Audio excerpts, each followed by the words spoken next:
සුබ දවසක් ඔයගොල්ලෝ හැමෝටම. අද මම කියලා දෙනවා ඔයගොල්ලන්ගේ හොටෙල් ව්‍යාපාරයේ තියෙන වෙබ්සයිට් එක ඇත්තටම ඔප්ටිමයිස් වෙලාද? එහෙම නැත්නම් ඒ වෙබ්සයිට් එකට මොනවත් තව ඇඩ් වෙන්න ඕනි කියන කාරණා පිළිබඳ අපි කතා කරමු අද දවසේ. එතකොට මම මගේ අද ලැප්ටොප් එක හරහා ඔබට කියලා දෙනවා කොහොමද ඔයාගේ හොටෙල් වෙබ්සයිට් එක ඇත්තටම ඔප්ටිමයිස් වෙලාද නැද්ද කියන එක බලා ගන්න. ඔයාලට පුළුවන් Google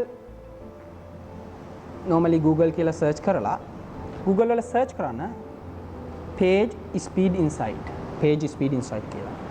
කළා search කරාට පස්සේ ඔයාලට පළවෙනියටම එනවා page speed insight Google developers කියලා. ඔයා site එකට යනවා. මේක ඇත්තටම Google ලා දෙන website එක free service එකක් Google ලගේ. ඔයාලට පුළුවන් ඔබගේ website එක කොතරම් හොඳ website එකක්ද එහෙම නැත්නම් මොනවද තියෙන අඩුපාඩු කියන එක Google ලා කියන විදියට බලා ගන්න. ඔයාලට පුළුවන් ඔයාගේ ගිහලා website එක මුලින් මේකේ type කරගන්න. මම website එකක් type කරගන්නවා මේ වෙලාවේ.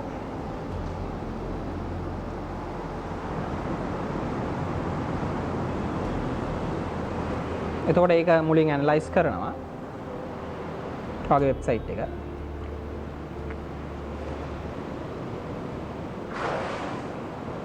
මම මේ වෙලාවේ සාම්පල් වෙබ්සයිට් එකක් යූස් කරනවා. තියෙන හොටල් වෙබ්සයිට් එක.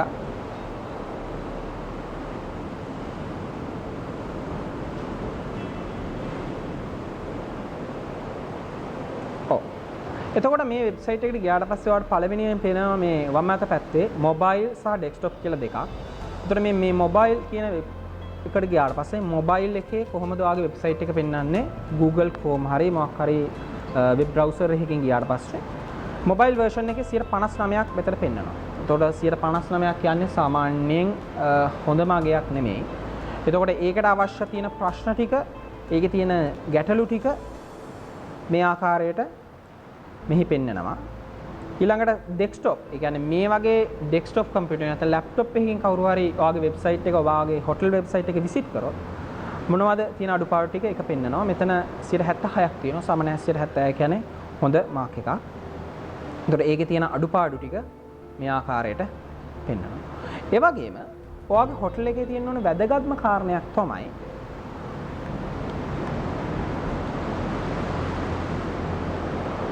වැදගත් කාරණයක් තියෙනවා. ඒ වැදගත්ම කාරණයක් තමයි මෙන්න මේ කියනා වූ මේ secure lock එකක් වශයෙන් පෙන්වන දේ. සමහර වෙබ්සයිට් වල මෙන්න මේ secure lock එක නැහැ. එතකොට මේකට අපි කියනවා SSL HTTPS කියලා විදියට. එතකොට secure lock එකක් ඔයාගේ වෙබ්සයිට් එකේ තියෙනවද කියලා ඔයා අනිවාර්යෙන් බලන්න ඕනේ. මේ connection is secure කියන විදියට මේක පෙන්වන්නට අවශ්‍යයි. ඔයාගේ වෙබ්සයිට් එක. ඒතර ඔයාගේ වෙබ්සයිට් එක ඇත්තටම ඔප්ටිමයිස් වෙලාද කියලා මේ තුලින් බලන්න පුළුවන්. මේ software මේ වෙබ්සයිට් tool එක use කරලා ඔයාලට ඇත්තටම බලන්න පුළුවන්. ඒ වගේම මේ වෙනකොට booking.com එකෙත්, ඒ වගේම Airbnb එකෙත්, ඒ වගේම TripAdvisor එකෙත් සඳහන් කරලා තියෙන COVID-19 එකෙන් පස්සේ ඔයාගේ හොටෙල් එක run කරනවා නම් ඒ වෙද්දී ඔයා අනුගමනය කළ යුතු safety measurement නැත්නම් safety ක්‍රම ඒවා ඔයාගේ හොටෙල් එකේ තියෙනවද? සැනිටයිසර්ස් තියෙනවද? ඊළඟට ඒ අවශ්‍ය විදියට ක්ලීනින් ප්‍රොසෙස් එකක් තියෙනවද? මෙන්න මේවා කියන දේවල් ගොඩක් මේ වෙනකොට ලංකා හොටෙල්ස් වල අප්ඩේට් කරලා නැහැ. තමන්ගේ වෙබ්සයිට් එකේ තමන්ගේ හොටෙල් එකේ මේ වගේ ෆීචර්ස් තියෙනවා කියලා. එතකොට මේ ෆීචර්ස් ගවර්න්මන්ට් එකෙන් මේ වෙනකොට දැනුවත් කරලා තියෙන මොන වගේ ෆීචර්ස්ද ඔයාගේ හොටෙල් එකේ තියෙන්න ඕනේ කියලා. ඊට අනුරූපව ඒ වගේම ගවර්න්මන්ට් එක මම දන්න විදියට සර්ටිෆිකේෂන් එකක් දෙනවා. අයිඩෙන්ටිෆයි කරගන්නවා ඔයාගේ හොටෙල් එක මේ මොකක්ද තියෙනවා කියලා.